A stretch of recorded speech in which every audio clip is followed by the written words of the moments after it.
C and 5D. Do I So have a moved, motion? David. Moved by David, Second. second by Mindy. Any discussion? All in favor? Aye. Aye. Opposed? New agenda is approved. Next item on the agenda, the district staff development indicator. Mr. Ryan Yeah, DeBay. thanks for having me here. Normally there would be a teacher or two joining, but they could not be here today, so you have me. I apologize. I just want to say it's good to work for a district where quite a generous sum of money is allocated towards staff development. It says a lot about a district that is willing to invest in their staff, and our district has been doing it for years. And a generous portion goes back to the buildings where they get to allocate the funds to their teachers based on some goals. And so, which it feeds right into our mission here at our school, is to coordinate opportunities for professional growth is what our team is set off to do. And I think we do just that. Some of our, we meet 5 times a year. You can see it outlines what we do in those meetings. We review staff development opportunities for teachers, and not just teachers, but for all staff. We have secretaries, ESPs, teachers. We have folks that are maybe OT, PT accessing funds. We have all sorts of nurses take advantage of it as well. We approve best practices, we review and follow district-wide policies, and the committee helps to allocate funds towards new curriculum endeavors. And especially this year, we're looking at a new science curriculum. We have some PDs set for the 30th for STEM scopes for 3-5 or 2-5 and mystery science K1. And so this money will come in handy for that as well. Some of the budgets and staffing implications. In the fall, a subcommittee meets to review the current year's budget, and they set a budget for the year. And so we'll be doing some of that work in August with a subcommittee. We look at previous year's items and what we spent money on. We make sure we have money in there for best practice grants, things of that nature. And we set a budget that we can all agree on. And this committee has been working very well together for many years. Much of what we do is revolved around our teaching and learning model, as you know. Much of the things that people are going to, and there's evidence of that as I show you later, that they're hitting on these bullets that we have, or these arrows that are happening there. And so some of that work I'm proud of being part of it and seeing the fruits of our labor. Our committee is there. It's a large committee. It's a great committee. We meet, like I said, 5 times a year. Eric Northard has since retired, and so we have a new captain. Missy Bildu will be at the helm with Heather Fleischer, who's been around for quite a while. So also want to thank Mark for serving on that team as well. All buildings are accessing our staff development funds, and I'll show you some of that evidence in a later slide. So here are some of our staff development opportunities that we attended, and this is just a few, but you can see they're laid out by the arrows of the teaching and learning model. Here is just environment for learning. Many things there. You can see PBIS sustainability, which is timely, as a couple of our schools got recognized as School of Excellence in the PBIS world. And so a lot of effort of staff development is going into that. You can see suicide prevention, check and connect, many different opportunities there. Standards and curriculum, many cool things that are attended. I would like to call the letters training, which has been influential in moving our reading and our scores along there. You can see earth science tuition. This year we paid for a high school teacher to receive her earth science credentials. As you know, that's moving to the high school now to get people licensed up for that. And then you can see at the end there, the science curricular adoption piece. What is the Midwest Band Clinic? The Midwest Band, typically our band teachers go every year to Chicago. It's a pretty big conference. They bring back a ton of huge things related to band. Never attended it, but they enjoy going. And yes, one piece to the staff development is I don't get to hear about everything. I wish I could hear about what they. I was curious what it is. So, anyways, evidence-based practices. Just call it OG, IMSE, the letters training, IB training, OG fidelity training, which is happening this summer with about 15 to 20 staff attending that. IMSC morphology training, we had about 15 staff attend that. The MCTM math conference, we had some cool things come out of that this year at the high school of something called building thinking classrooms, and some of that research is going to go into their classrooms this year, and the maintenance department is helping me out and installing some whiteboards in their room as we speak. So it's kind of neat. Data for learning, same thing. A lot of efforts put into there. And Julie, do you mind just clicking on that fund breakdown piece? The next slide will really show you, and if you can just scroll through it briefly for me, there's 200 different opportunities here that, and I don't think we have them all written down, that our staff took part in this year. I did put it up there because I wanted you to see what exact schools were taking advantage of that. You can just scroll all the way down. And so you can see our gyms along the left column, Big Fork. You can see most of our schools, if not all, are represented. And there's about 200 opportunities, and I know they're not all listed.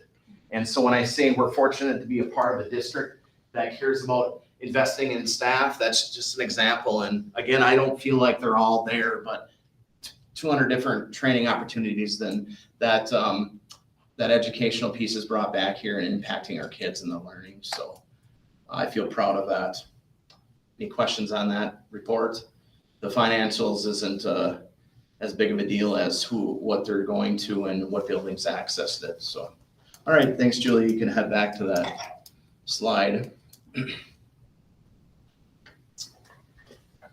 Future items to consider. I put this up here because I've talked about it a number of times, and I have to mention it. We need allocated contractual time for professional development to avoid sub-costs. A lot of our staff development money is getting put into sub-costs, and it's unfortunate because we could be using that money for further PD, but we have to build it into the contracts. We just do.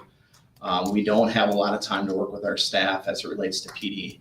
We want it, yep, a lot of staff want grade level meetings, that's great, but we need to find subs. We can't find them. And so anything we can do with contractual piece to build in PD time is only gonna help us in the future. We have a number of curricular adoptions coming up. Science, of course, is right now that it's not a one and done training. That's a 3-year process that it has to be, and to fully embed the new 2019 or 2021 or 25 standards. And so, and then ELA is knocking on the door as well, and we're going to start that process this coming year. So we're going to be allocating a lot of money that direction. Staff. There has to be a focus on strengthening our PLCs through data literacy. We need to become more data literate, read what and really understand how to read it, interpret it, and what next with the data. And so our team has to consider that when allocating money. And then also our strategic directions have to be tied into our staff development funds as well. In the next slide, our state set a goal by 2025, 90% of our students have to be on track in reading with no subgroup below 85%. So we have a lot of work to do here, and we have to stay committed to that. Our world's best workforce, it ties into this, into these goals. The graduation rate's a big piece. We've been doing very healthy there, but we need to continue that. Other things up there is attendance. Again, the state has an attendance clause that we have to have our kids attending at a rate of 90% or 95%. And then grade 8 math is also listed on there as 90% with no subgroup below 85. So we have a lot of work to do. We need to consider that when building staff development goals and building our world's best workforce goals this year. That's about all I have. Any questions for the staff development or the team that I can bring back? I think this is great work. A shout out to the staff members who are accessing themselves of the development opportunities. That's really, it's important, to allocate the funds is one thing, but to use them wisely. Do you keep track, Ryan, of the percentage of staff that utilize those? That's something you look at? I don't. With staff development, obviously, from a district side, of things we keep track of of what we're doing with it, but from their side, they're kind of, the individual schools are managing that. I think, I feel the people that have been accessing it for years are the same ones accessing it. It would be nice to see other people stepping up to access. I don't know how to get them to do that. So when you said like the professional development dollars have to cover sub costs, so if somebody is out, then does the professional development dollars cover sub costs, or does that come out of the general fund? Yes. It's the same? Yeah. So basically, we just take general fund dollars and allocate to professional development? Because our staff But- development, once the year's done, goes back into the general fund. Oh, so if you don't use all that was allocated, it goes back? It goes back to the year. Am I right? Sorry. Yeah, no, you're absolutely right. Okay. Are we, sorry. Go ahead. Great job, Brian. I really like the direction that we've taken with our, especially like the OG and the reading and I think if you ask around, I think people would tell you 318 does a really good job with staff development. And I think that will pay big dividends and keep the arrows going that direction. All right, I agree. So good. So, and this is more of a question, because I assumed that we had to keep a portion of our professional development dollars available. Is that through statute? Yes. Legislatively, we have to designate some dollars for staff development. The only way that we wouldn't be obligated to do that is if the bargaining unit voted to not require that. Or we were in SOC. Or we were SOD. That's the other reason. Yeah. We have to allocate some dollars, but I would say that ISD 318 is very generous in its allocation of the dollars. Oh. That's, And the dollars that aren't allocated are used for in-service days, because we have Okay. so many in-service days. Sure. I could pay for those, I only get to pay for a portion of those with the amount of staff development that the district retains that isn't spent by the committee. So That's like we good can to know. code salaries. We can code salaries on August 30th to staff development if we want. Sure. So it kind That's of, good to know. I mean, I had no idea what's a good what's a good solid number. So, Half of it? what's that? Is it half? Yeah. Yeah, that's what I thought. thank you. Yes. Thanks, Ryan. Thanks, Ryan. Moving on the agenda, the next item, November 7th, 2023 referendum. Matt, do you want to introduce that? Yeah, thank you, Mr. Chair.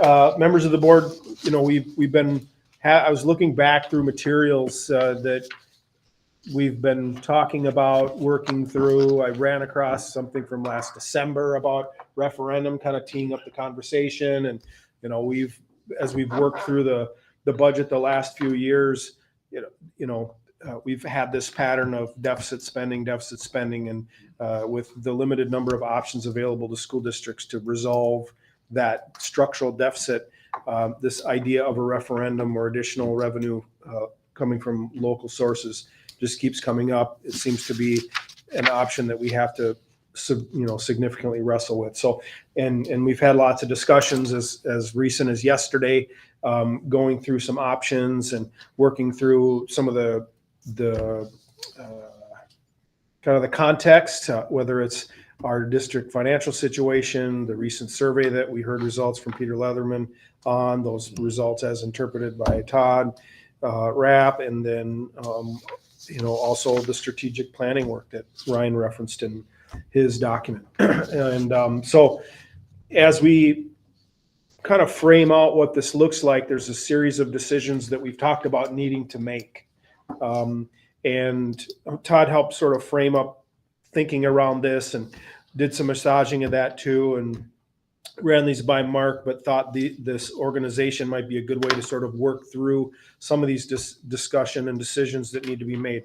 We're not making a decision tonight about how much and when and how long and all those things, but I think it's important that as a board, we get from, before yesterday, we were here maybe to here, and after tonight to a place where we're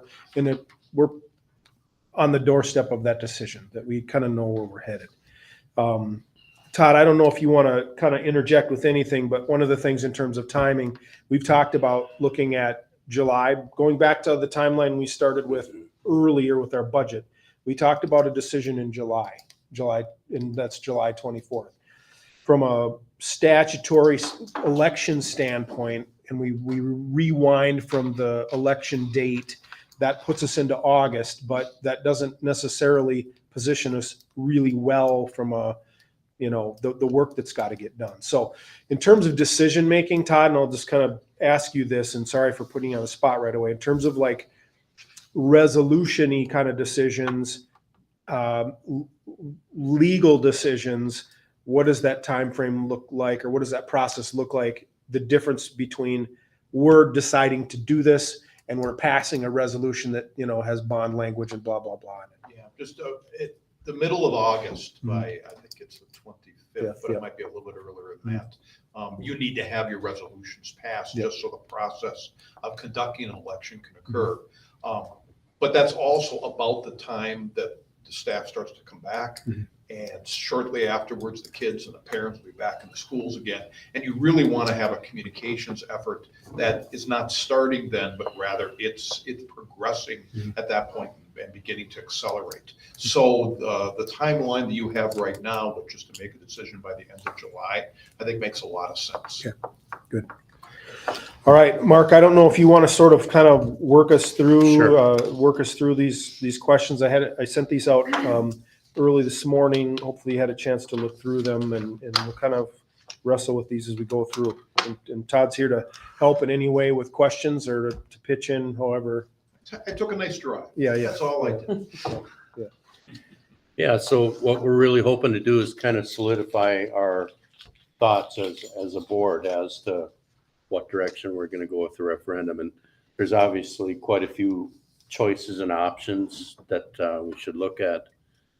So starting with number one, do we agree that the financial situation as a school district, which has resulted in 4 straight years of budget cuts, has resulted in the need for a referendum, and that because of the timing, the need for, as well as requirements for referendums established by the state, we should hold the referendum in November 2023.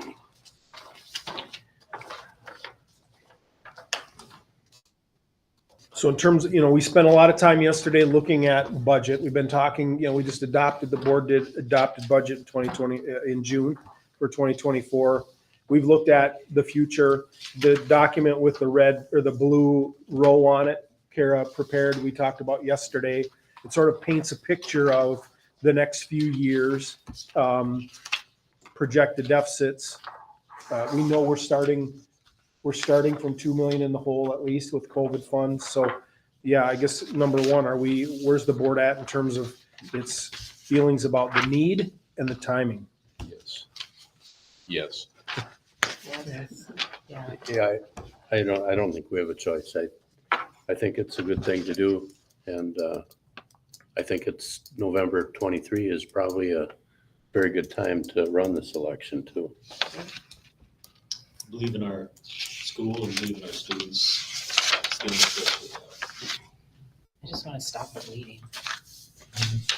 And I want to stop the bleeding and just heal.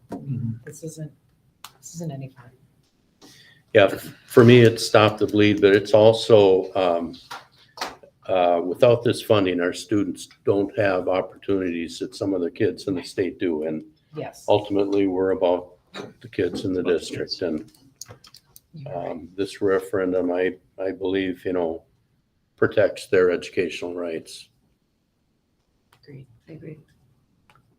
I think, and Ryan can speak for himself, but, as a superintendent, it's one thing to lead through financial challenges. It's another thing to lead educational improvement. And, you didn't hire me to come here and not do that second thing. You hired me to come here and lead and improve education for kids. That's what I want to do. I think that I've got a great team that can do this work. The sky is blue and unlimited when it comes to this place. The potential here is incredible, but we have to get stable, we have to get healthy, and we have to build. So I'd echo that sentiment about November for sure. Any other comments about number one? No? Can move on to number two. We did get the results of a community survey, and I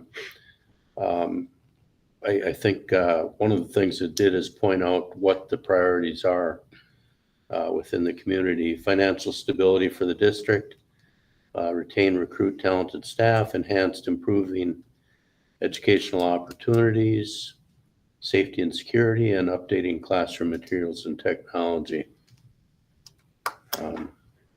We've kind of condensed those a little bit into three categories. And, you know, if we look at those three categories, it's basically district health and stability. We need a certain amount of funding just to be stable, like Melissa says, to stop the bleeding.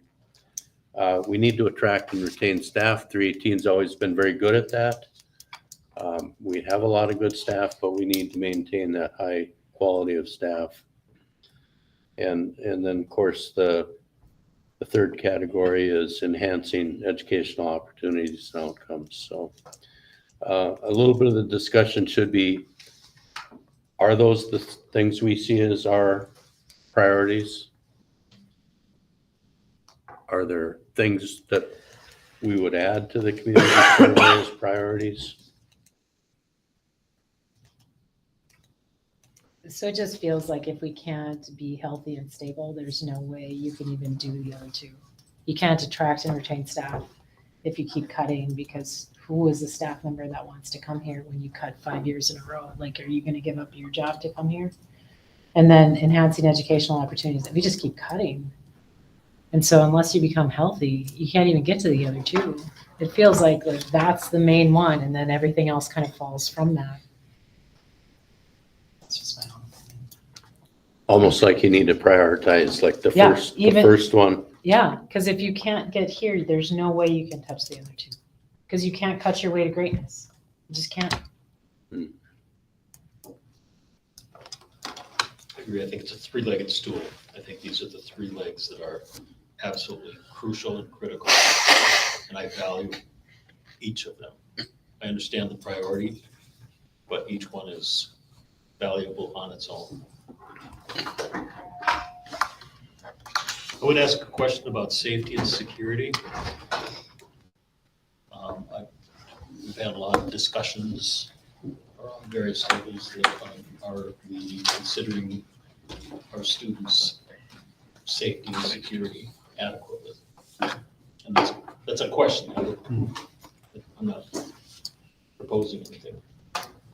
One of the things that we know is that in the community survey, that came out as something that our community values. And, you know, I think Peter's comment was that was sort of like a universal truth in communities, that that's a really important thing. Now, what that looks like when you put money into operations, you know, is that metal detectors or people or processes? I think there's a lot to be worked out there, but I think the note, you know, and there are some things real practically speaking that the district's invested in that exist in some places that, you know, the district invested a bunch in film that's useful and valuable for Windows. We don't have that everywhere right now. So there are some of those things, just practically speaking, from a capital level that we could do.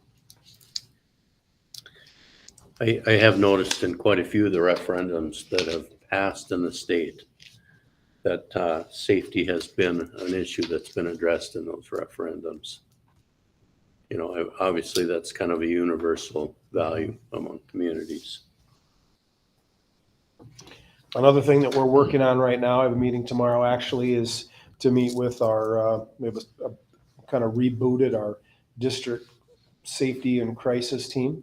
We have a couple subgroups meeting right now. One group is meeting on parent reunification. So if something bad happened, how do we ensure that we get kids back safely and responsibly, really, back with their parents and on a site that's probably not our own.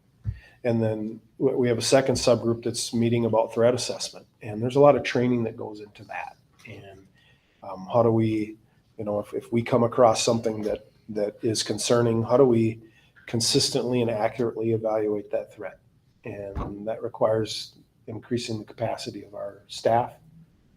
So it's the same, it's consistent, because that threat should be evaluated the same no matter which building it is, nuanced for age level, obviously. But so we have some things started, but they take resources. Can that go into one of these 3 buckets? We can't go beyond 3 buckets. That would be ridiculous.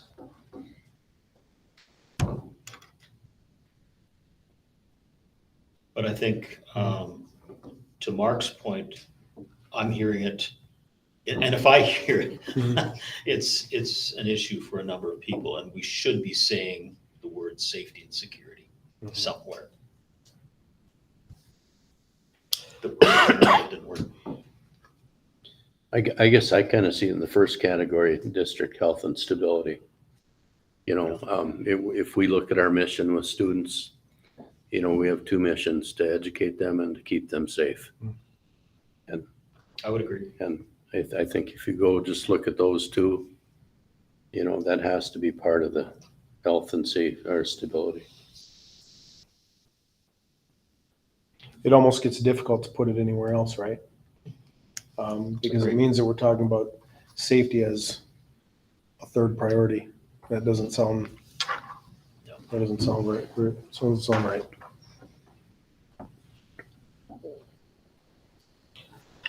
I held some meetings, when were those, Kara, like the Tuesday, 27th of June, maybe, with staff, with some admin, to talk about how their reflections on the survey, their reflections on some of this data, how they saw that play out into priorities, and their take on the priorities were the same. That they really shuffled out into these three main priorities. And we spent some time talking about that 3rd one, educational opportunities and outcomes. If we were building back, what are some of those things we would talk about? And that discussion would need a lot more fleshing out, but it was a good discussion. It's surprising in some ways, not necessarily all the things that I would have thought. I was refreshed and encouraged by the things that were brought forward. An example, there was, I think, agreement from all the groups, if my memory's right, that our work around MTSS is really important and it matters. And it was listed in front of some things that I didn't think it would be listed in front of. So things like that, I think when we talk about that and that item, we've got some work done there, but some more work to do there for sure as this plays itself out.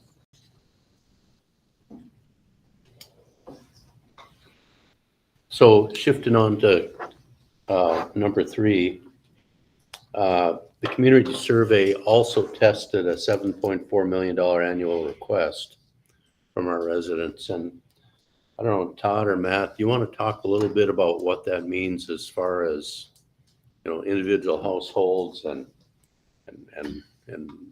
how do you look for a target number? It's a good question. I mean, there's this intersection between where tax tolerances of the residents and what you need for a district. And I've always considered, from the residents' perspective, not to be an absolute number, but it's a value equation. If the things you're prioritizing, where the money's going to go or where they believe are most important, the number's going to be higher. What we tested in the survey was a relatively high number, particularly for the district in greater Minnesota. And we saw initial support for both the questions separately, and then when we combined them, of over 50%. Peter pointed out to you when asked that often what you see in the survey is a high point, right? That sometimes you'll see some regression in the numbers that go forward. I've also worked in a number of districts, frankly, where on election day, it was exactly the number we had in the original survey. And you're an example of a district with your second bond referendum where you actually improve support from where the original survey was. I do think, however, Peter's advice is good, that especially if your initial ask is higher, there's a better chance of regression. You have to hold the line. And I think in this district, because only a quarter of the respondents gave a strong answer to that question. There's a risk there. There's opportunity too in changing people's minds, but you're gonna, substantial portion of the work you're doing going forward is to hold the line on the support for a $7.4 million amount. So I think in talking with Matt, I'm not surprised that consider whether another amount is different. However, having said all of that, I'll tell you one other thing. Your community does not know the difference between 6.5 and 7.4 million. And by that, I mean, they're both big numbers. And sometimes when you're asking for a big number, you whittle it down because you know more than they do, and so you're more sensitive to what's going on. When in truth, they don't even know you whittled it down, right? It's still a big number you've left them with. So to some extent, I then say, go back to the value equation. What are you putting out there that residents will believe is worthwhile? And the good news here is that on question 2, you're certainly focusing on the things that the residents focused on. Hope that helps the discussion. Go ahead, Pat, yeah. Mr. Chair, Todd, going back to the elementary referendums, obviously the first go around we failed, the second go around we passed. And help me, maybe Mindy, what did we do different on the second go around that we didn't do on the first go around that we can take and bring forward into this potential referendum going forward? So that we're not making the same mistake, and 2, maximizing what we learned from that past referendum to help avoid going a second round. Yeah, I think I would say there were 4 factors. Others here were part of it. Maybe you've got things you want to add. I would say it always helps to have a longer conversation. And there are 2 different points I want to make there. The first is that naturally some districts go out the first time and it's just what they're discussing doesn't quite take hold. And so they have to go out a second time, and the second time residents kind of get it and they vote for it. That was compounded the first time you went out by it was a very fast timeline. If you remember, you did a lot of planning and then it kind of went on the shelf, and then you said, you know what, we got to give it a try this year. But you did not have as much time to lay the groundwork with residents when you went for the first bond referendum, as I would typically say you're interested in having. So those 2 combined, I think, were a factor.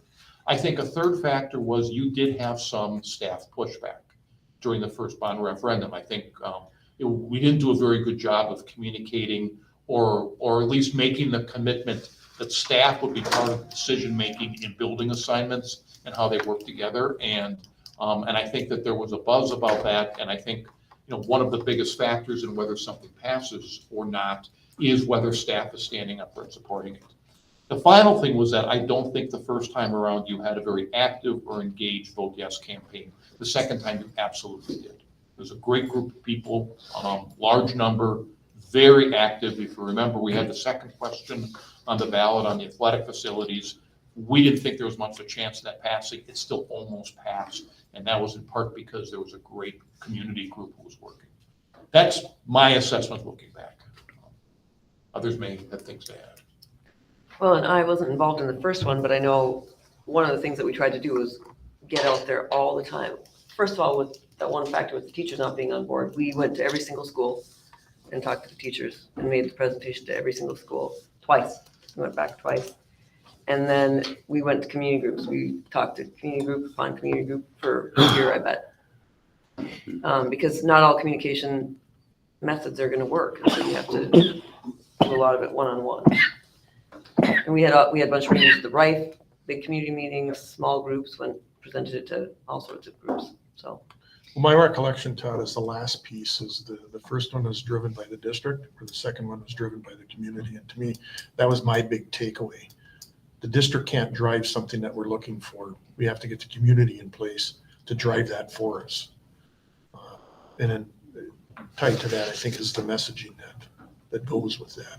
It's the community message, not necessarily the school district message, but behind the scenes, it really is the school district message. But we need the community far and wide to carry that. You are a unique community. I mean, you know that, just that in terms of the web of leadership that there is here. And people are gonna listen to that closely. It's not like, they're gonna trust what they hear from the district, but there is something about the community where all the intersecting relationships have to also be supporting something in order for it to work. I would just say I wasn't involved either in the first one, but what I do remember is a consultant going out, doing a bunch of focus groups, bringing stuff back, and then it just got shelved. And so the community felt like even though they were asked, they were never taken into account. So whether or not that happened, that was their perception, because they had shown up with another consultant.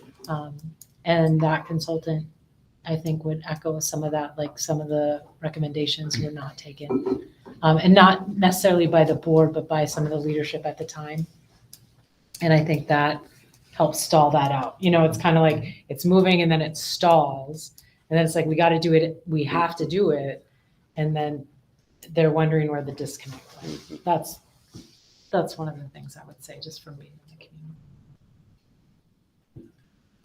Well, the survey that we put out was for 7.4 million is the number that came back. Do we feel like that's the right number?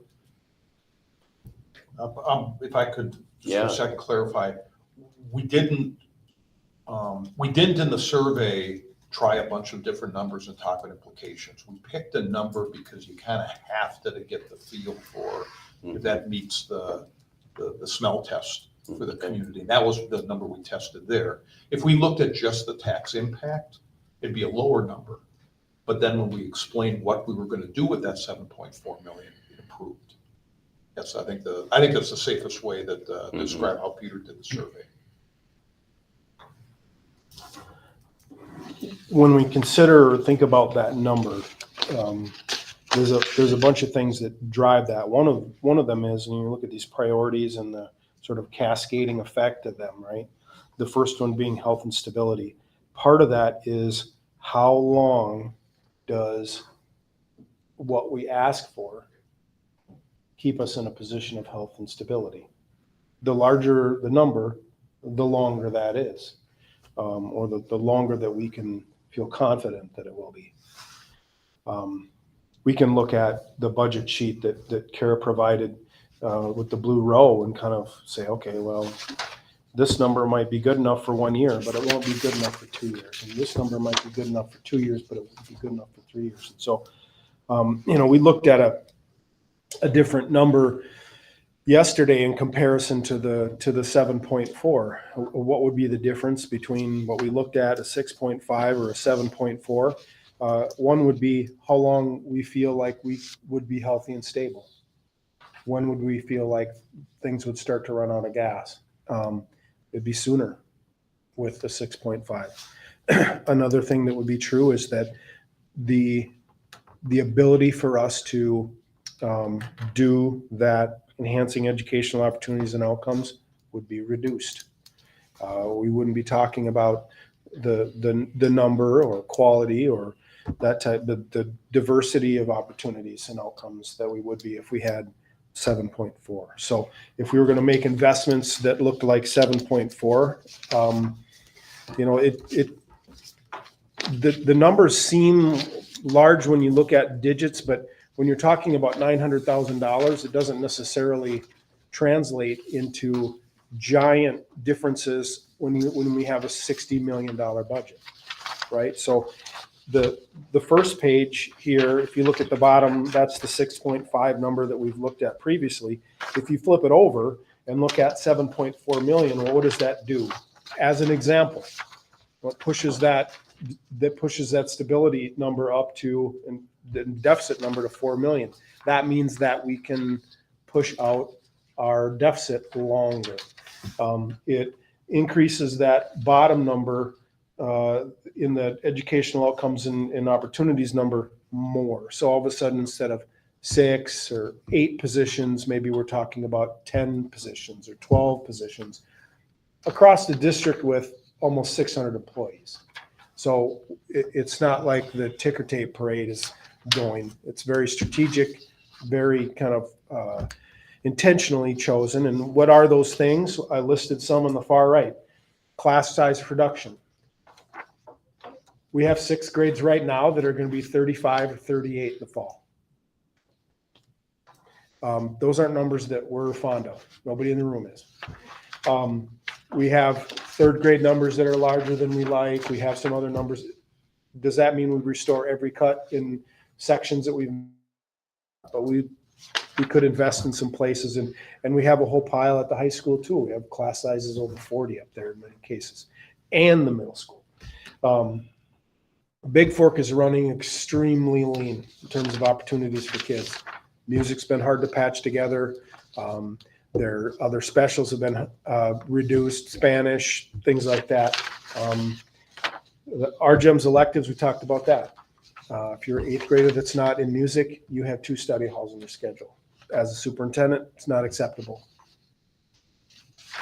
And so we need to do something there. MTSS positions, I talked about those as being important, both from a infrastructure side. We have 2, I've said it before, we have 2 people in the most important department in our district, teaching and learning. That's our core business. We have 2 people in that department. We could use somebody overseeing secondary and somebody overseeing elementary, as well as ramping up intervention. I mentioned yesterday, I think we're going to feel pain this year in our computer tech department. We're going to be hurting there.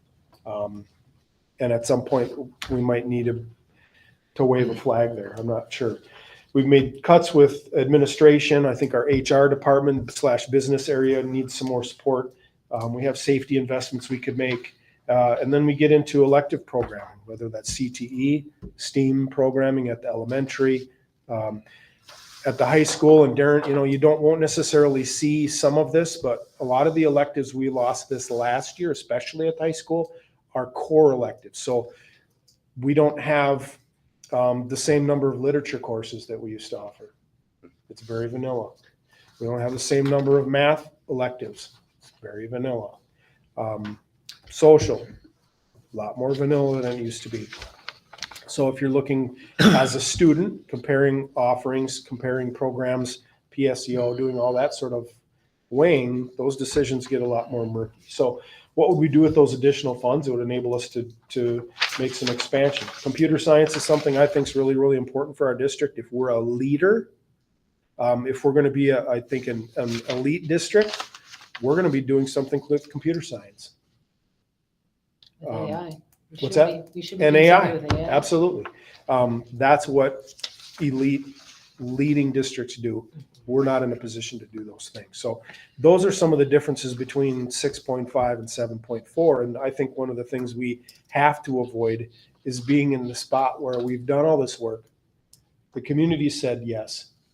And we have to turn around and say, thanks, but we can't, we're still not there. We still can't do what you asked us to do. We can keep the bare minimum. We can keep being average. Can keep being good. That's what our community said. You're good. They didn't say overwhelmingly that we're excellent. And that's my bar. So that's the difference between those 2 numbers in my mind. So the question, Matt, for me is how long will 7.4 keep us above water? And what is the actual number that we need to stay above water? Yeah. Well, I think if you look at the blue table, and Kara, just jump in. At the bottom, you can see there that new operating levy row, that $1,000, and that's based on a $6.5 million number. If we went for $1,000 per student first in a question 1, for instance, and then compare that to the deficit up above, it's 3 years before we're short if that were the only question that we asked. If we went to $1,200, you can see that now all of a sudden we're talking about 4-5 years if that was the only question we asked in the past. So we're at least out 5, maybe 6 years before. And if we've built some fund balance or surplus on the early years, that stretches out even further. So, I'd say at $1,000, I think we can confidently say we're out 3-4 years before financially, we're having to really look again. If we want to be stable for longer, that $1,200 number, that $7.4 million number becomes a lot more targeted. If we want to be serious about being out 5, 6 years or longer, and being stable and healthy. Kara, do you want to add anything to that, or? Yeah, and what I presented only went out to fiscal year 28, but I think with the route that we're headed, I think we have, and with enrollment being the largest estimate in this calculation, enrollment's really gonna drive how long we can be healthy. And it's also gonna, our staff are also gonna drive this. Are they, gonna help us along through this process, in understanding where we are and moving forward. And it's really exciting to talk about these priorities because since Matt and I got here, all we've done is cut. So the thought of adding things back and planning for fun things is really exciting. So the numbers that you're looking at and considering, I think are really solid numbers. I think too, just we shared yesterday, Kara and I feel strongly that creating a line item budget that is specifically for restoring fund balance is important. We can't get to building fund balance if we're not planning for building fund balance. If you don't plan to build fund balance, then it just becomes a byproduct of the budget. We want to plan for restoring the fund balance. And another important part of that, and you guys have seen it, with the way the structure of the revenue and expenses are set up, the state gives us 2% on a small portion of our $60 million budget, but our insurance increases by 10%, our salaries increase by 2 or 3%. Our expenses are continually outpacing our revenues. So with these levy levels that we're proposing or looking at, we're going to build fund balance quicker in the first years because we are going to need that additional amount to weather those further years when our expenses continue to outpace our revenues if we didn't have these levies. Mr. Chair, question.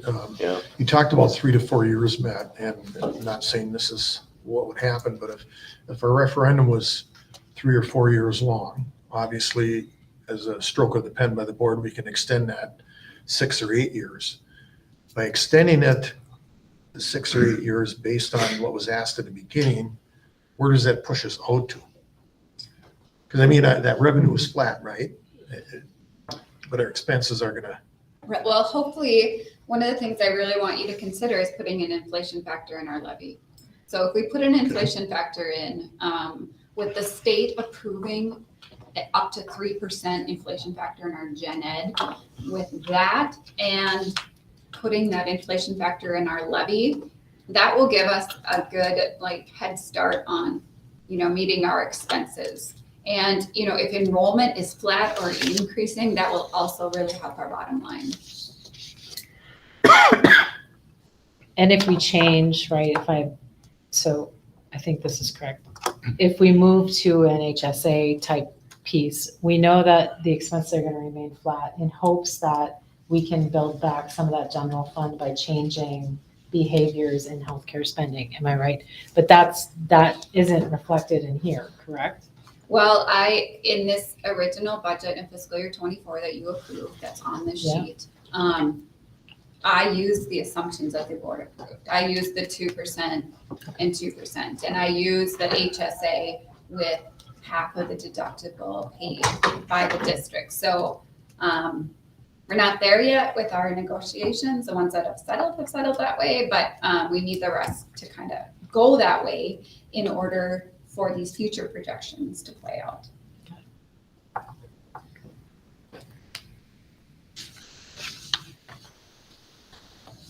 So when we think about how much we would ask and everything, obviously one of the questions that comes up is, would we support multiple ballot questions?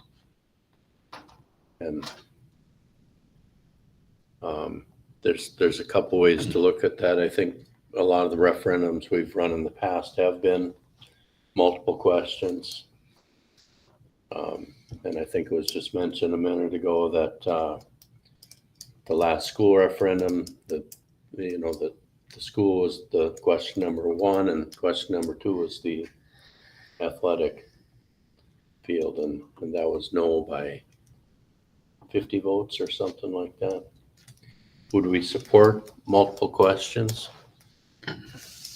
You have thoughts about that, Ben? Yeah, I think so. If we looked at combining 2 of these priorities into a question, and that would be 5.8. Would that be all of a general fund, or would there be some capital?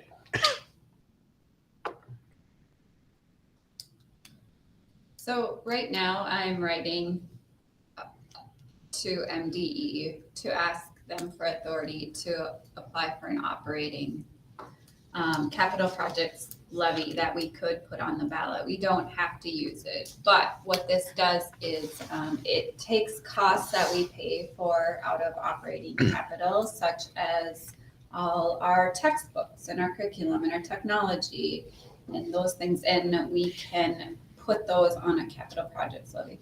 Our buses, our vehicles, which we haven't been able to replace regularly in the last couple of years because of our budget issues, those would be supported by a capital projects levy, which would free up general fund dollars that we're using right now for those items to address these priorities that are listed.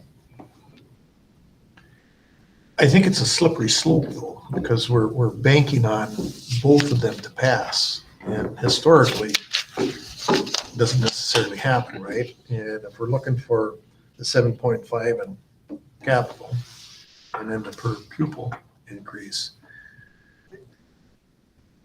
it's like throwing a dice in my mind, right? We need the home run. We need the grand slam on it. The reason why I said that is this doesn't, if we took priority 1 and 2 on the second sheet, and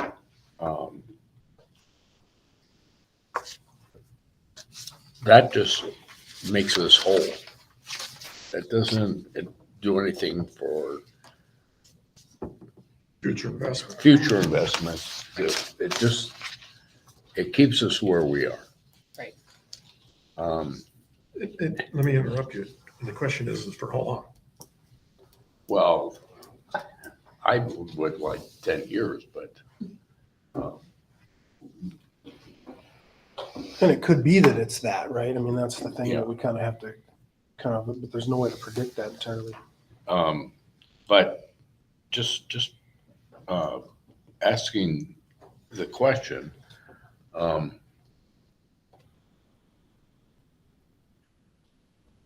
how much could we put in the capital Yeah. and the other one, operating capital? So Matt and I have gone through our budget and scoured it for all our possible operating capital costs. And I think if we were to ask for 2.5 million, we would be good. Right now, the state provides us with approximately $900,000 a year to cover all those costs. And we know that that's just not, cutting it. So definitely the 2.5 million would cover those costs for us. Todd, can you talk a little bit about your experience with multiple questions and the kind of the influence on that of 2 versus 1, 3 versus 2, that kind of thing? Yeah, generally speaking, districts have done better by splitting a large question into two parts in two different ways. First is that you definitely increase the chances of question one passing if you have a second question behind it. But in addition, we found, and it's not by a substantial margin, but at least as a measurable margin, that having two questions of a size combined tend to do better than if you put both of those in a single question. And so that's why increasingly you see districts do this. Now, you're looking at doing a capital projects levy, and from looking at this sheet, the answer is pretty obvious why you do it, and that is that the more you pack into a capital projects levy, you can drive down the tax impact on the average or the home by as much as $3 or $4 a month.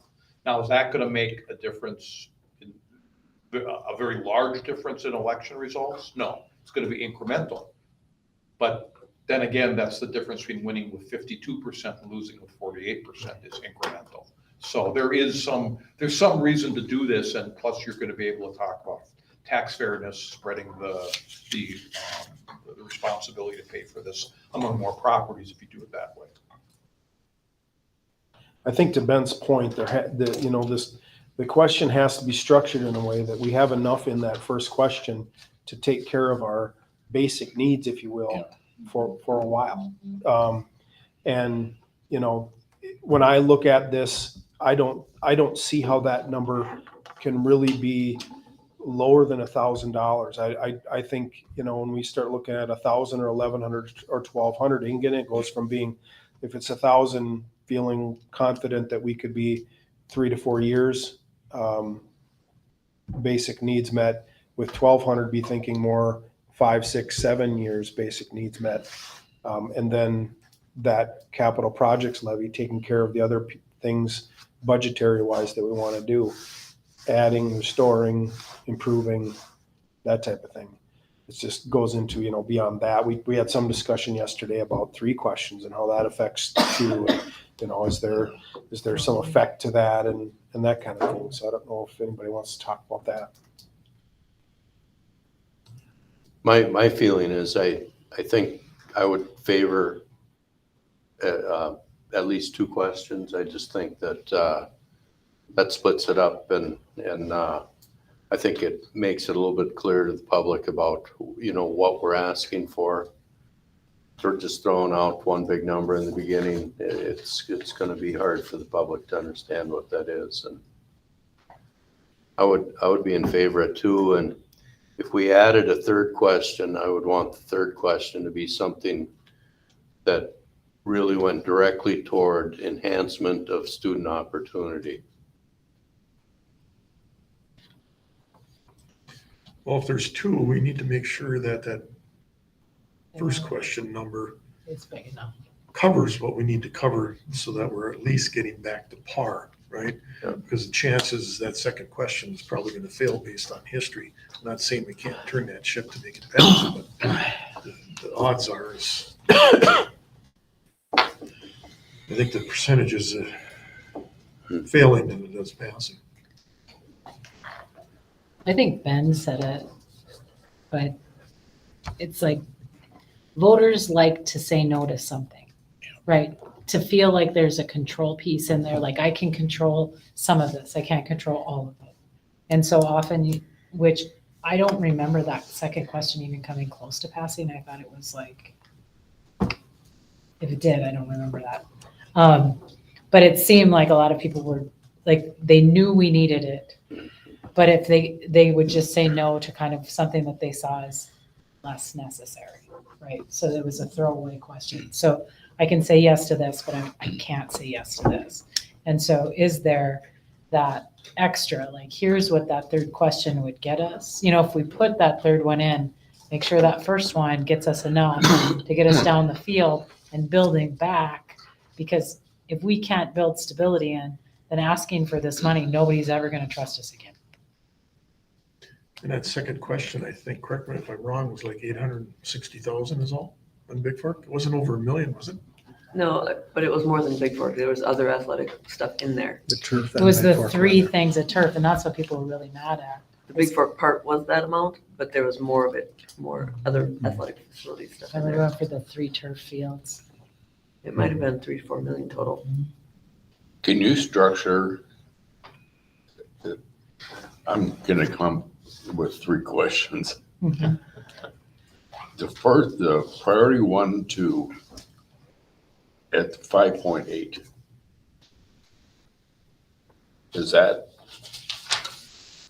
Can that be structured to give everything we want? A capital improvement and regular operating. You can't put the different types of levies into a single question. That's for sure. Okay, that was, Yeah. And the other thing I'd just suggest you consider is that question 1s just typically have a better chance of passing. And just Yeah. very few times question 2s pass and question 1s don't. If you put capital projects levy into question 2, you can go out again and choose between any one of the 5 election dates during the calendar year for capital projects levy. You can't do that for an operating levy, which is why you see most districts go operating levy first, capital projects second. So it seems like we really need to focus on an operating levy for question 1, capital projects levy for question 2. And if we were gonna do a third, it could be an additional amount in operating for enhancements. Yeah, and that second ballot question wasn't close. It was 2,800 said yes and 3,600 said no.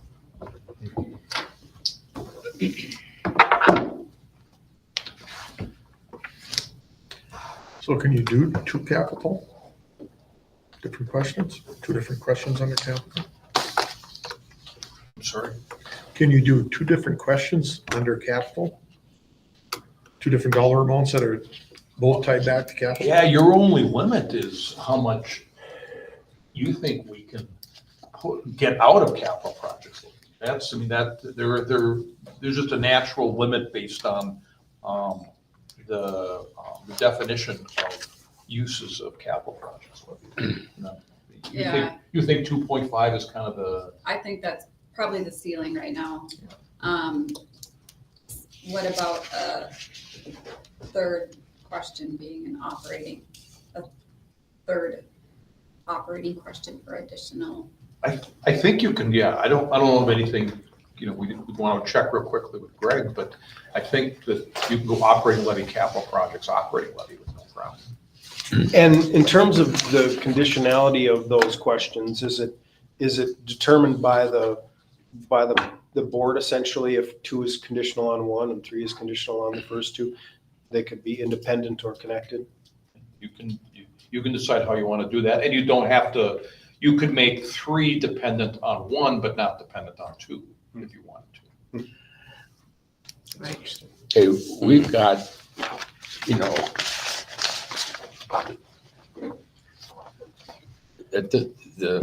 this doesn't fit nicely into what we're talking about and the questions.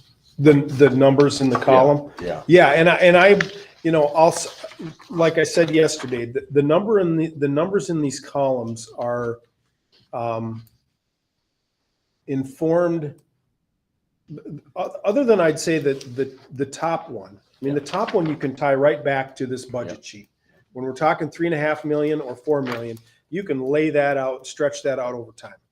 When we go down this list and go build fund balance, we could put $200,000 there if we wanted to. If we wanted to make this priority 1 number smaller, that just means that it takes longer for us to build our fund balance. We could put $1 million there if we wanted to make that priority 1 bigger. So there's some level of massaging or decisions really around how much do we want in priority 1. If we wanted to push some build fund balance into priority 2, or make that number smaller, knowing that maybe in the first year we'd kind of have a little bit bigger injection into fund balance anyway. We can certainly do that so it fits better into the question layers that I think you're kind of getting at, right? Like That's what it- you're looking and going, well, 5.6 doesn't line up on here perfectly, right? So we can move those numbers around if we want to, so they jive better. And the other thing is, you know, it says $1,100 and $1,200. We can say $1,150 if we want. We could say $1,250,000, or, you know, we could do that too if we needed something in the middle. So there's different ways to tweak that, I guess. Or the building the fund balance could shift, you know, that number could change over time. It wouldn't have to be 600 every year. It could be, you know, it could change to make to more align with the priorities or the questions.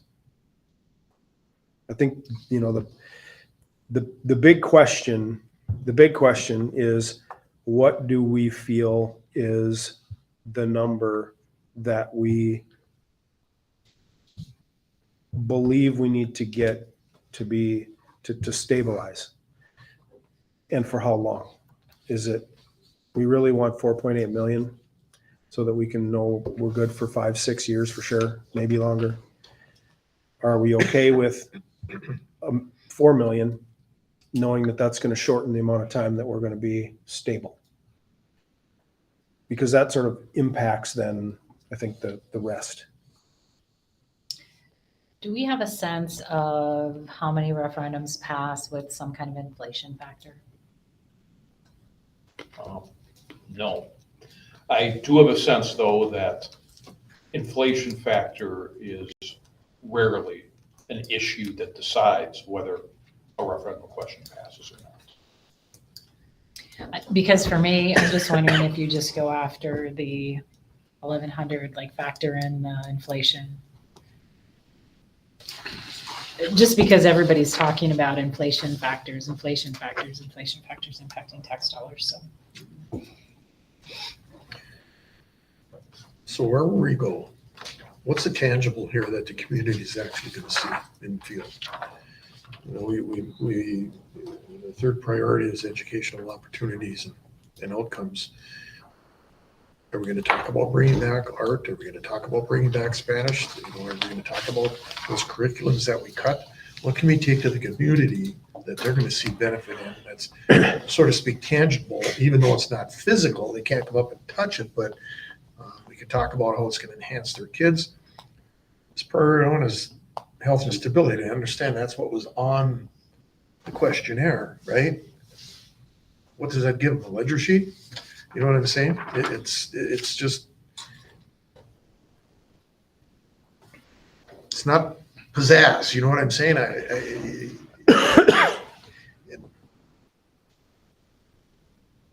4 or 5 years later, we're back in the same boat than where we're at. You know what I'm saying? It just.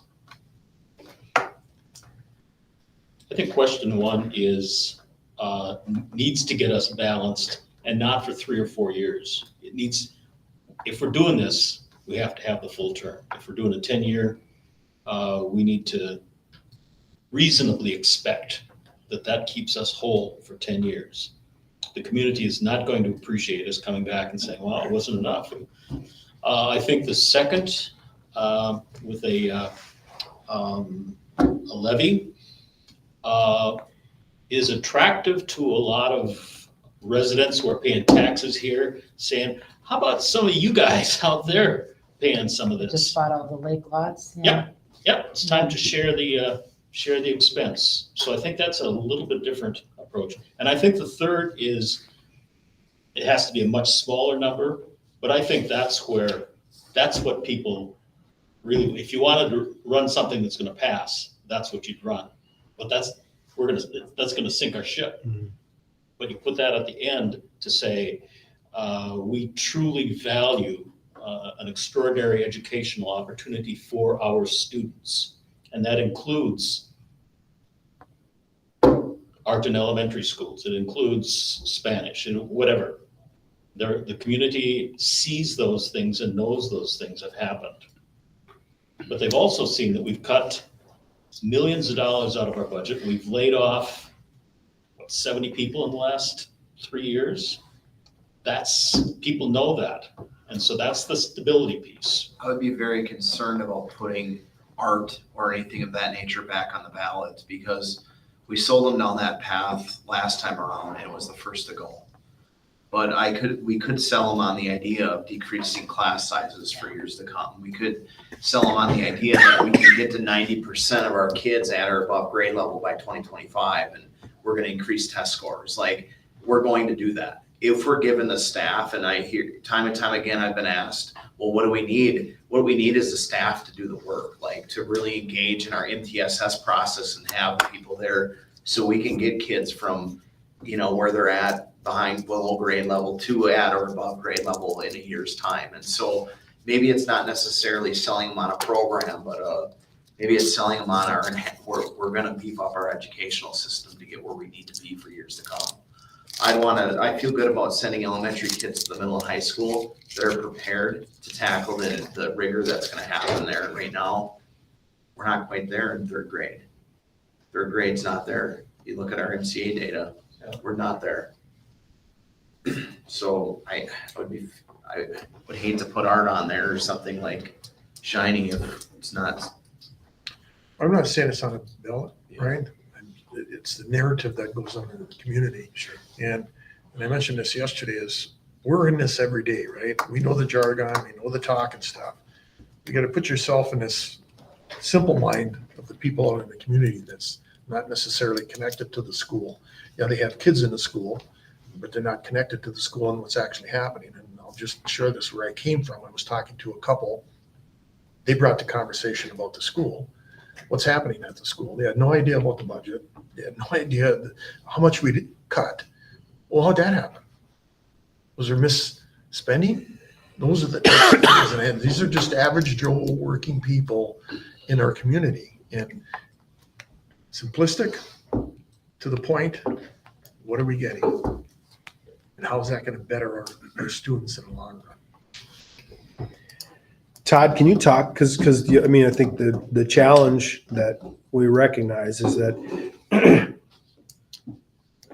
question number one, there's really no. It would be challenging for question one to be about anything other than health and stability. It'd be challenging to be able to make any promises about new opportunities with question one. Can you talk about the way to navigate that message? That, yeah, we're asking you for $4.4 million and you won't notice a difference. Although, remember that we're talking about election turnout, which is likely to be in the 40-45% range, which means realistically, you're asking yourself, how can we get 23 to 24% of our registered voters to vote yes for this? That becomes a win. It's pretty clear from the survey that there's strong enough belief that fiscal stability and preventing future budget cuts, and I think it's those two together. Those are the first two. That those two as a message are going to, they will certainly resonate with that kind of percentage of voters. Now it's a matter of them getting out to vote. I would say, however, that I think it's difficult to make that message 10 years of security, even though it's a 10-year levy, and maybe it's not going to be a 10-year levy. Maybe you're only going to go for 7 years. You make the decision yet. But I think it's difficult to go out and make any kind of promises for that long down the road. And I don't think people believe it. I think you say, we've projected this out over 5 years or 6 years, or you could say till the end of the decade. And we feel comfortable if this passes, we're protected. But I don't think you can necessarily promise that through the end of the levy, you will be, because I think people understand that it's just not possible. And so I would be cautious about that. Much beyond getting to the end of the decade, I think would be overcommitting to your residents. So Todd, with that being said, 6 years. We talk about 6 years. Is it being deceptive if we come back and through the stroke of the pen of the board, we extended it another 6? Is it being deceptive to the community? To the Well, point, or- and the districts I talk to, even though they don't think they can commit to more than 5 or 6 years of fiscal stability, they're still going for a 10-year levy, which means they're, under current state law, they've got the potential to have a 20-year levy Right. out of that thing. And that's the, I mean, it's just the nature of how the funding formula works right now, that you just can't make the promise any longer, so. I don't know, I mean, there's times when I've worked with districts where it's made a lot of sense to limit the length of the levy. For example, if they have a particular program or set of programs they're attempting to fund, I don't know if that applies here. You would all know, your community better. That's, you would all understand if you're gonna have a problem by having a 10-year levy that you could only make 6 years of commitments on. Well, if we build back fund balance, 5 years only going to get us half of what we want our fund balance to be. If we commit 600,000, so we'll only be at 3 million, which is kind of a drop in the bucket, right? I mean, kind of a drop in the bucket. That's my fear, is if we can't figure out how to build that back, it doesn't matter what we promise anywhere else, it's going to go away really quickly. So for me, the message is really about, we need to stabilize class sizes, which at this point we have no idea where it's going to go. Because right now we have class sizes that nobody's happy with, not parents, not community, not school board, not administrators, not teachers.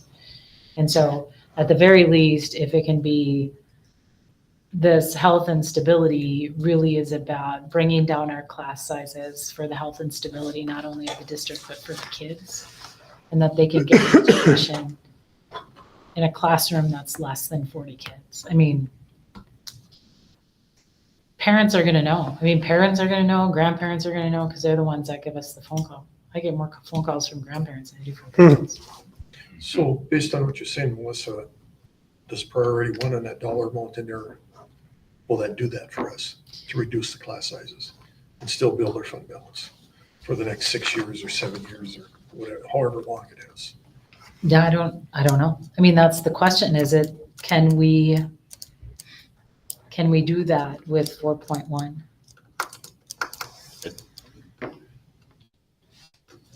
Keep in mind, we're still at 2.4. Right, so you can take that out right away off the top, right?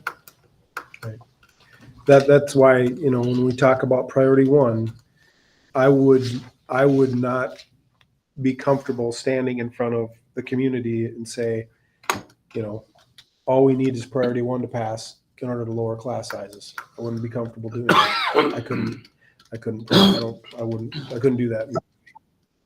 So I think that's the importance of question 2.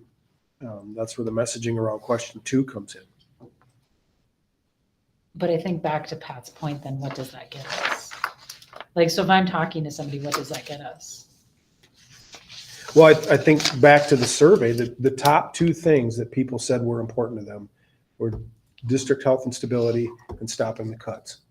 Those were 76% of the people said that was important to them.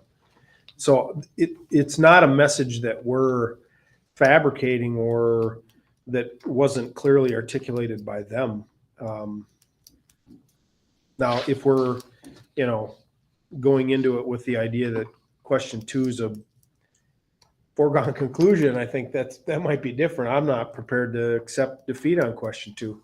I think we need them both. And whatever that means as far as 2 or 3 questions, I think is up for discussion, but I won't be happy if only question 1 passes. Right. So if I'm a parent though, and I'm filling out this survey, when I think about financial stability and future budget cuts, I am thinking about class sizes. And nowhere in our survey do we talk about class sizes, except for in that space that would show up. I think that's priority 2. And we do that through capital. Recruit and retain staff as part of that capital projects levy. Yep. But we can't get to the adding back piece until we've stopped the bleeding, to use your word, right? Like we Yeah, gotta you stop the can. bleeding before we can add anything back. Question 2 is the adding things back. Question 1 is the triage Well, question. How much do we need? Because I don't see it here.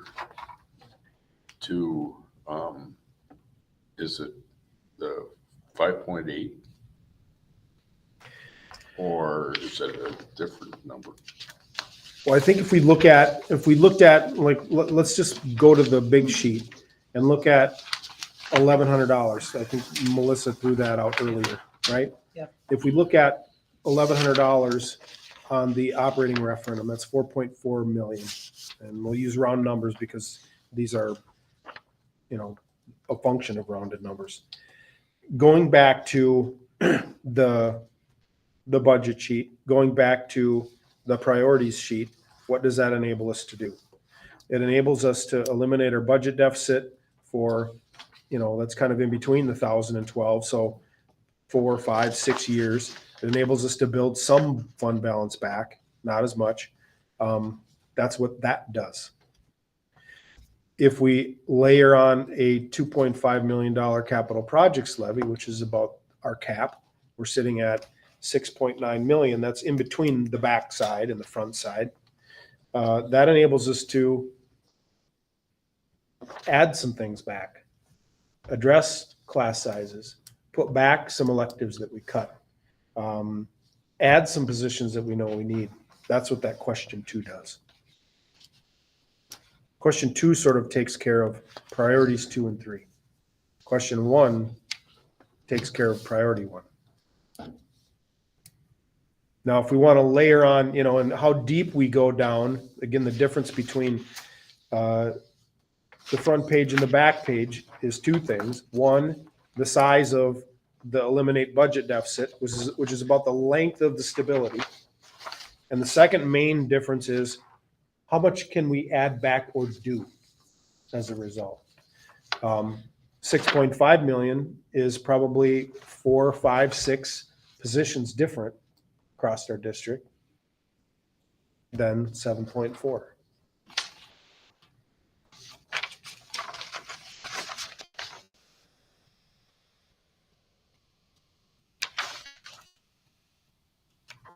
So for my chair as a superintendent, I don't think we should be looking at, if we can do $2.5 million, if MDE says, yeah, you're squared away on 2.5, I don't know why we would do anything other than that. That's our cheapest money for a household, right? Mhm. That affects our taxpayer the least. So I don't know why we wouldn't do that. Then it just becomes, how long do we want to feel comfortable with health and stability? Shorter, 3, 4 years, longer, 5, 6 years, at least. And or what does that look on the bottom end if we do a third question? Is that $200 for, or is that where we get into STEAM? Is that where we get into more IB? Is that where we get into, some of those other pieces?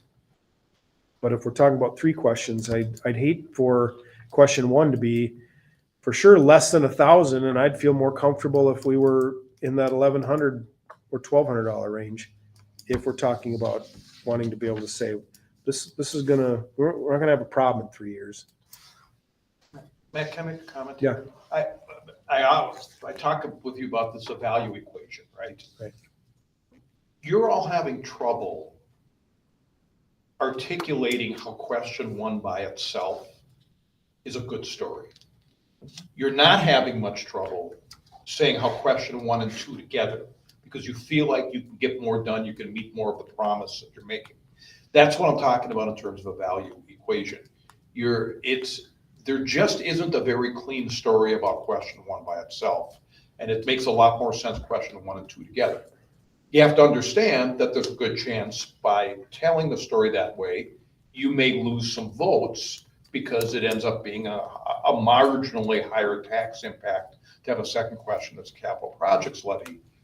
But the advantage you have, which hopefully balances out and is more important than that, is that you've got a more complete story to tell. We're doing a better job of running the district by coming to you with both questions 1 and 2 than we would do with only having question 1. And like I say, and the hope is that that story, the strength of that and the value equation is much more important than the fact that you lose some people from going from, say, from just $18 a month to $23 a month or something like that. Does that make sense? Yeah, I mean, when you start looking at that value going from question 1 to question 2, we're at this spot. If you look at how the numbers break down, question 1 is the difference between question 1 and question 2 in terms of cost is $7. That question 1 costs $20, $21, $22 to stabilize. To add back and get the things that I feel as a parent that my kid's going to benefit from is $7. That's where I think that story gets easier to tell. Is it gonna be confusing for people? That's the second question, is it capital projects? When we're talking about, if you say yes to question 2, you're gonna get the stuff framed as a capital projects question? Good question, because some capital projects levy are about technology, and that's easy. Capital projects levy, we're going to buy computers for your kids. That's an easy thing to talk about. I mean, we're talking about it as far as providing relief to our general funds so I don't know, Todd, is that? You'll also be talking about it in terms of preventing cuts in those areas that the capital projects levy is going to be used for. Right. That's the other way you can talk about it. Right. I think though a part of the explanation is going to have to be what you're saying is it's a different way of taxing. It's spreading the burden across more people. And any time that a key message is a tax message, you're losing a little bit of your natural, the natural benefits you have. Talking about kids and education and classes is always better than talking about taxes. I don't think a community is ignorant about this. It's just going to be, a little bit more of a hold your nose type of thing.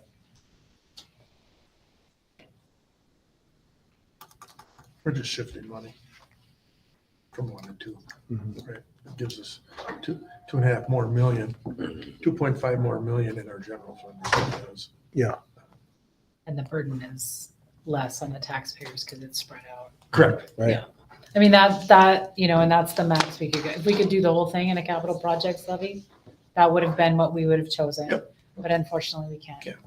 But we did look at long and hard around what can we spread to reduce the tax burden on our local community.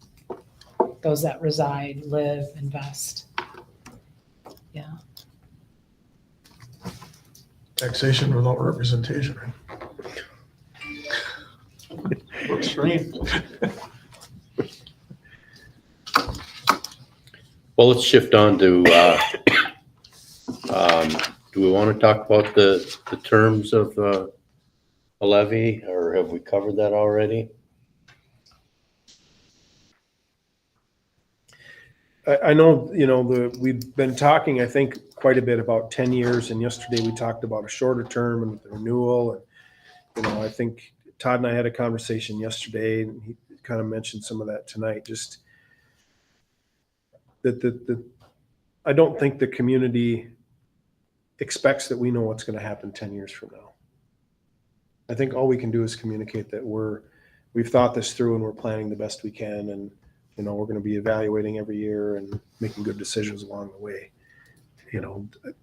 I think going out 10 years probably gives us more options along the way. Well, and we can only, am I correct in saying the board can actually only extend an operating levy? It cannot extend a capital projects levy. Am I correct on that? That's true. So even if we wanted to, we would still have to go out for another capital projects levy in order to hold the same level of funding, correct? In your We would 10. still go backwards. If the first one passed. If the first Was that one. what I said? Yeah, yeah, I First mean, yeah, referendum. right. question, If we have yes. an operating levy, whatever that is, that's what we could continue. That's a good point. But the capital projects levy, we would still have to go out for. That's a good point. So I think the challenge with a 10 is Yeah. 5 years down the road, you look and you say, we didn't ask for enough. Do you go back to the public and say, well, hey, let's vote to rescind the one we have and vote to have a bigger one. Yeah. I think that's sort of a bad message. I think I would consider doing a 5 or a 6 year and saying at the end of 6 years, we're going to reevaluate and see if we need to. Do we still continue to need this? Yeah. And if so, at what level? Right? Be responsible. It's, Hey, who knows? Maybe some things will be fully funded by then. Yep. it's hard to look out 10. It's, Nobody even smiled on that. Like, come on. They already are. So we can do a 10. Can we shut that off in 5? Say we don't want the other 5? Well, every year the board has authority. Every year the board, the election gives the board the authority to levy. You could stop after 1 year if you still have the authority to levy it, but you could not levy it. We could choose to levy 0 if Yes. we wanted of our tax money right now. Please don't do that. yeah. So I think you could even levy less. The board would be authorized to levy $1,200. You could levy $500 a kid if you didn't need it all. Now, So the if we- community members I talked to have been like, oh yeah, right. Like anybody's No, ever done that, right? But I get it, it's just Yeah, a yeah. informational question. So if we didn't levy 1 year, does that give us another year on the backside of that? So 10 it's a calendar. that's right. Mm. But each year we could actually make the decision and we could say, you know what, this wasn't enough. Yeah, Okay, it's go ahead. like part of the, I mean, it's part of the normal levy certification process. When we get the levy in the fall and December, like this just goes on that levy. We have to take formal action though for it. Just like the whole, I mean, it'll be part of the whole levy. Levy maximum in September, and if we had the authority for 1,100, that would mean 1,100. Yeah, Yeah. the whole truth in taxation will be exactly the same, just with that.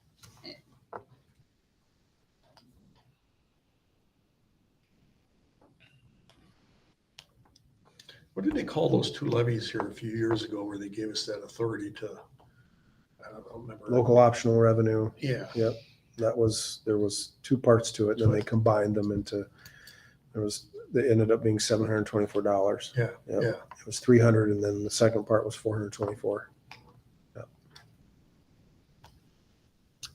Yeah. Any other thoughts on the time frame? 10 years seems like a long time. I wouldn't want to go less than 5. I just think that going back again in 5 years just seems like, as a taxpayer, I'd be like, oh, good, I don't have to worry about this for a while. And you would probably go in 4 years because Or you want to 6. give yourself one election. Right. Just that, where things just didn't go well and give yourself another chance. Or 6, right? You're saying like going an even number, right?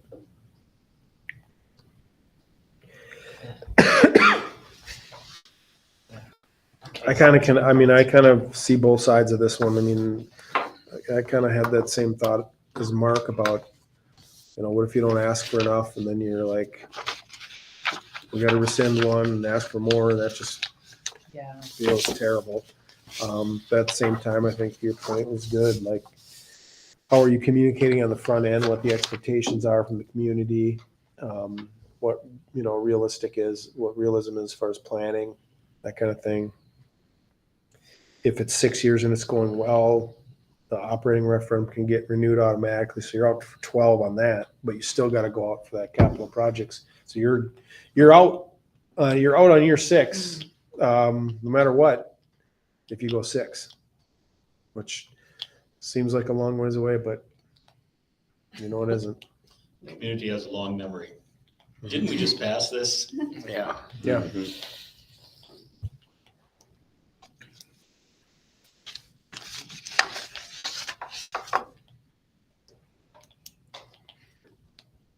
Anybody leaning in a particular way on this?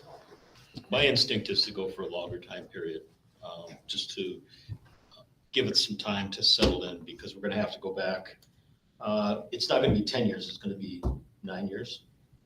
No, well, if the automatic renewal remains, or not automatic, I should say, Right. the board renewal remains. Sure. Although I will, just to be fair, point out that in the last 15 years, 98% of renewals pass from voters. It's, the legislature didn't necessarily give you a huge gift there because it's, voters have They typically gave us gone a and gift. said, They gave us Feels- nothing, that yeah. doesn't- We're used to doesn't that, feel like yeah. a gift. That's And I would feels say like- we're an exception to the rule to that. Do you see any, I mean, you mentioned earlier about, places where there's some logic around shorter. Other than that, is there any like incremental advantage, to use your word, to a shorter versus a 10-year? I mean, do you see, is there any sentiment like, well, we don't, as a community, as a taxpayer, I don't want to commit to 10 years. It's a long time, Is there any advantages there? capital projects levies are often shorter than operating levies are around the state. But I have to say that this is usually a gut level decision by a school board. Is that they just, they look at the community and their tolerance, and they say, we just feel like we can only go 7 years. And usually 7 years is the alternative to 10 years that I've seen. So Because it can settle there's in. been 5-year ones, absolutely, for operating levies. But So you go odd so that you can try it once in case something doesn't go, and you can try it again the next year? Is that the idea? But remember, you still have right now, the option for board renewal. Right. So, The difference is, and the concerning for me is that we need that cash and that capital, Right. okay, to help us work towards that healthiness, getting healthy again. So to me, that's the twist in this. If we were buying computers, if we were buying, again, something tangible, physical, whatever, I get that piece. But the reality is we need, as long as possible, whether it's 10, 5, 6, whatever, we need both. We need the cash. to get We us need them something. both. We need them both, and we need them both a long time. Yes. Telling you. Yeah. So where would you settle, Pat? On time wise? Really, Nope, everyone has to say. well, you weren't at my meeting, and I'm just gonna say it here again, that we got some months to get over before I'm in on the referendum as a whole on it, so I know we need it. Just don't think we're positioned well yet.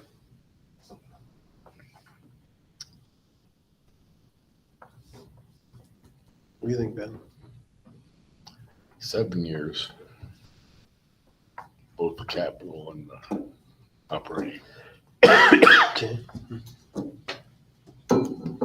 I say 7 too. Or either 6 or 7, whatever works the best. I think that's what I would say too. I am torn though. I mean, be nice to have the 10-year in place, but I really think that looking further out, I think looking 10 years out is very, very difficult. I think we have a better chance of accurately predicting 6 to 7 years. I think it's being more honest with with the general public to go 6 or 7. One, to prove how we're using the money, where we're using it, and what we're building back before we would have to go out again or even renew. 10 years is too long.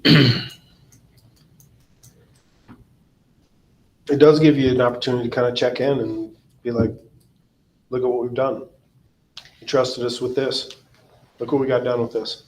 Well, I just think of the If we had a little bit schools. more, we could do even more great things. How about that? It does give you that opportunity. And yeah. So if we did 7 years and we chose at that point to renew it, another 7, but the capital levy does not renew. But at that point, could you still go to the voters and say, we want to? Yeah, we want to renew For a a capital capital, project yeah. levy. Like, as I said, up until now, before board renewal, it had about a 98% chance of passing. Now that boards can automatically renew operating levies, that may affect the success you have renewing capital project levy. It's hard to predict. We don't know yet.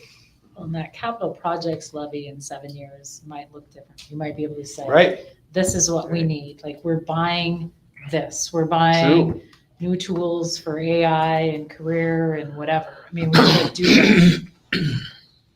Because maybe at that point, we haven't built up the total fund, but we've been able to solidly build back some of our fund balance. The way it's going though, AI is, It's gonna build it back for us. Yeah. It's just gonna write the Oh, I thought you levy, said the it's already next on its way levy out. and the questions, and we're gonna be good. Yeah. yep, So not jumping ahead, but tomorrow's meeting, you need to know the link. No, tomorrow's meeting, all we need is approval for me to submit the review and comment to MDE. That's all that is. And we tell them in there what our, estimate it, or 2.5 million. We can talk about a timeline, but the actual, what the board determines is after that. So you could do less than whatever we say on Friday. Whatever you say Friday. Again, the other piece I struggle with is we need all 7.5 cash, right? To really make priority one in the right direction and not necessarily getting us where we need to get there, but it'll get us a good start. And I struggle with that capital. I understand why we're doing it. I get that piece, but after the 7, 6, whatever the group lands on, and I'm fine wherever the group lands on. Yeah, it's another check-in, but bottom line is we need it. We need it all. You do need it all. I do think you have to have 3 questions, because I think you have to have the voters feel some control over what they say yes and no to. Yeah, and some people might want yes on all 3 of them. They might want to have that option. Well, I mean, Brainerd did, right? I mean, Brainerd went all 3 on their big referendum projects. They went all 3. Most don't, that 3rd one, most don't get, but that's kind of that, I think Ben said it best. It's just kind of a throwaway, almost like you hope it's kind of a Hail Mary pass, like maybe we're going to get it, but the I'm likelihood supportive, but is. not that supportive. Right, like, I really want to build back our schools, but I can't give you that extra $8 or whatever that might be. I don't know. How was Brainerd's financial picture compared to ours? I mean, were they 2.4 in the hole when they did theirs, or were they knowing if they didn't do something, they were end up? Well, their 3 question one 3 was a questions, building. That was a buildings. building one. That was They high were all school and buildings. elementary. And their big art center. Yeah. Public art center. Yeah, And I think they were surprised that all 3 passed. Yep. they were. But that's tangible. They can see that. Yep. They can feel that. And it was kind of like, it was a bigger percentage, a little bit smaller, a little bit smaller. Now, on the flip side of that, I would say our last year budget cuts, for the first time in all the budget cuts we've made, they could feel it and see it. People could feel it and see it. They heard about it, they talk about it. So whether or not it's something fancy, people did, that's one of those things where they could feel it. Even if they couldn't touch it, they could feel it. But by both of these passes, that get us back, right? Yeah, Does that get us That's back to the- the point right. of bringing something back? And that goes back to my first question. we need Does them it- both. One, we need them both, but is that still enough money to get us to bring stuff back, right? We're still 2.4. Before we get to even, we gotta make up that 2.4 to begin with. Both questions, if I want to say both, whether it's 2 or 3, but if we have 7.4 million, we're able to bring things back.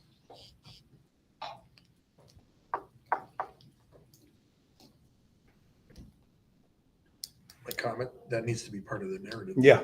Yeah. Right? But is there a fine line on there on what we commit to and bringing back? For sure. And it's not all at once either. I mean, I think that's the part of this that has to be, clear it's measured, I it's think not like you're, about being responsible. right. Mhm. Right, it's about being responsible and looking at what are we purchasing that has tails versus what are we purchasing that we can sustain. Right. And what's high impact? So it seemed like there's some energy around 3 questions that I'm hearing. Am I reading that room right on that? Yeah. That's my thought. So then is question 1, where does question 1 kind of land? In that $1,100 area? 1,150. Well, I think we need to Or push 12. that As far as we we think can. we can, yeah. not knowing where that teeter, Mhm. the other side is. Mhm. Because again, we need every dollar that we Yeah. can get out of that. Plus, 1,100 gets us what? 1,100 satisfies priority 1 or longer than $1,000. And does 1,100, back to the 7.4 million and 6.5 million, does 1,100 sound a lot different than 1,200 to the community? Because that's how it shows up in the ballot, if my memory's right. So does the difference between 1,100 and 1,200 mean anything to the community? Because they won't see this is $21 on my taxes and 19. They won't see that. That doesn't show up in the ballot. But well, is there a narrative that, I don't know if this is a narrative or not, well, the community was comfortable with 1,200, but we're only asking for 1,100. Yeah, that's kind of what I was thinking. Is there a narrative in that? I don't know, is space? that But then good with a capital statement to make? project. I don't know. I mean, in my eyes, it shows some restraint. You are definitely into the art rather than the science. Right. of designing this. Right. You know, that's one way to think about it is that 1,100 puts you below $20 on the $200,000 house. Right. It's above 1,000 on the amount per pupil unit. Those are kind of two artificial, but still emotional. that's true. Yeah. Kind of places, so. That's true. Yeah, $19. It does look different than 21. Yep. I mean, I know it doesn't feel like that, but didn't we do something on this? And it was like, just between like $7 and like $8.35 was like significant. I question the $200,000. Just think of the evaluations, how those have skyrocketed up. And yeah, people can do the math, but I don't have too many. I think that's the $200,000 argument homes. for the capital levy. I think that's the argument on the capital levy, because the reason why our house values are going up is because people are buying up our homes as vacation places. That's true. And let's tax them. And let's tax them. They can afford it. I mean, if they can afford the $500,000 home on Pegama, $1 then million home. let them pay the $30. And actually, they only pay like $7. I mean, but that kind of is an argument in the sense of we recognize that, and so we want to make sure that the tax impact goes across. That's the thinking. And so do we lean towards 11 on question 1, the capital projects in question 2, and then is question 3 an operating an amount in the $200-300 ranges that kind of pushes us through that $1,200 number. That's how I would lean.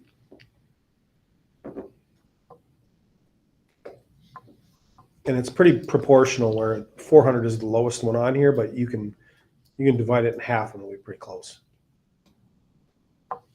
800,000 doesn't get us much though.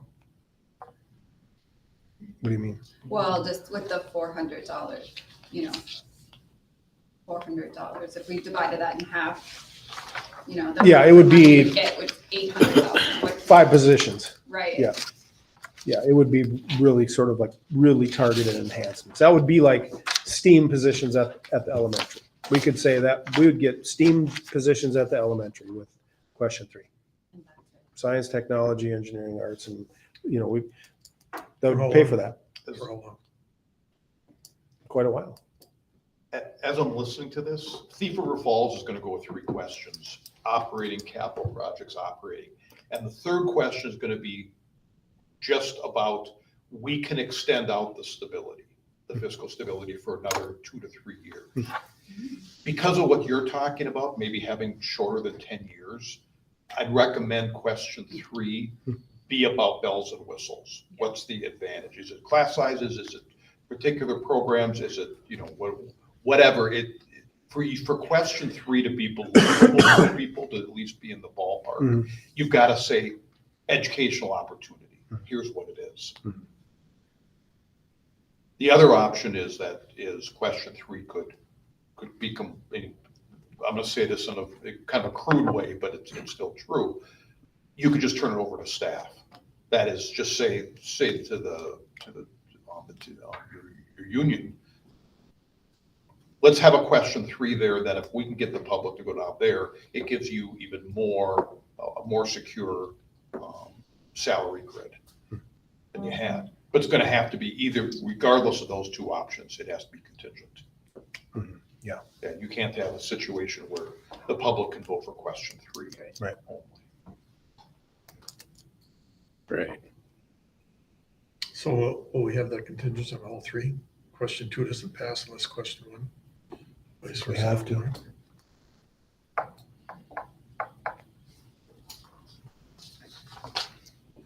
We should probably move along here. We've been through quite a bit of 5 actually already, but does anybody want to add anything? I think there's a couple important parts there about, how do we message the stakeholders, and the second part is, individual commitment to board members, to the community, parents, teachers, and students.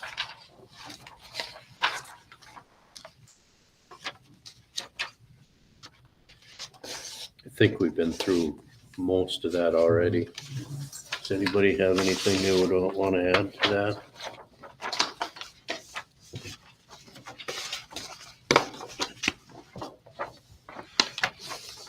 Are there other issues we need to consider before taking up the question on July 24th? So one of the things that we would plan to do over the next week is sort of share a little bit, like in a broad sense, where the board's leaning.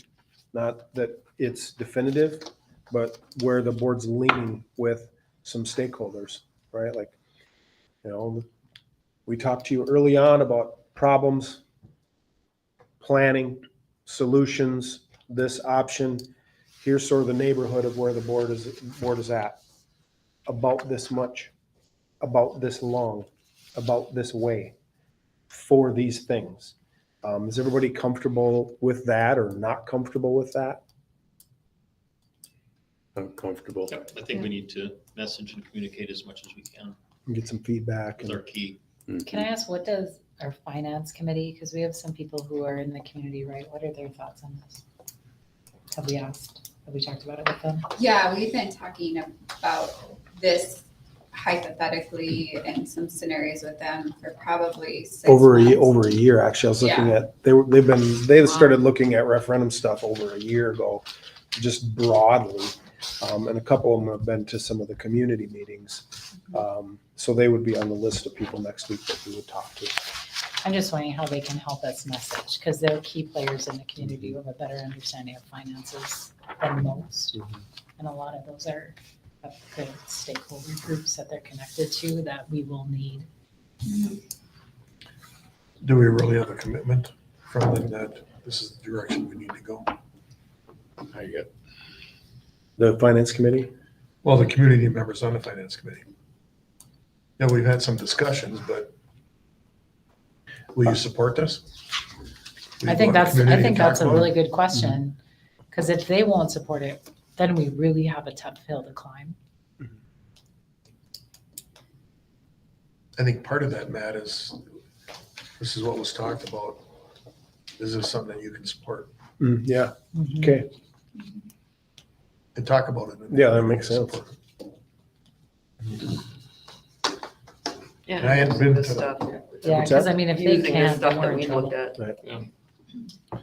I think if you put these numbers in front of them, Yeah, they'll see it. Those people are all in finance. Yeah. Well, there's a difference there though, Mark. Yeah, they'll see it. Will they support it? That's the Yeah. piece. Okay, we'll add that to the list. Next item on the agenda, group going into closed session according Yeah, let's to talk more. Minnesota statute 13D.03 labor negotiation strategies. Looking for a motion to go into closed session. Move to go into closed session. Move David, Second. second from Pat. Discussion? Hearing none. Julie, we need a roll call vote. Thank you. Pat Maduri, Yes. David Marty, Yes. Ben Hawkins, Yes. Mindy Nuring, Yes. Melissa Barr, yes. Mark Schroeder. Yes. You bet. Doing that contract. Appreciate it. Julie, do you want to stop the meeting? Does anybody need a 5-minute break? Are we charging on? My mount doing my, my mount doing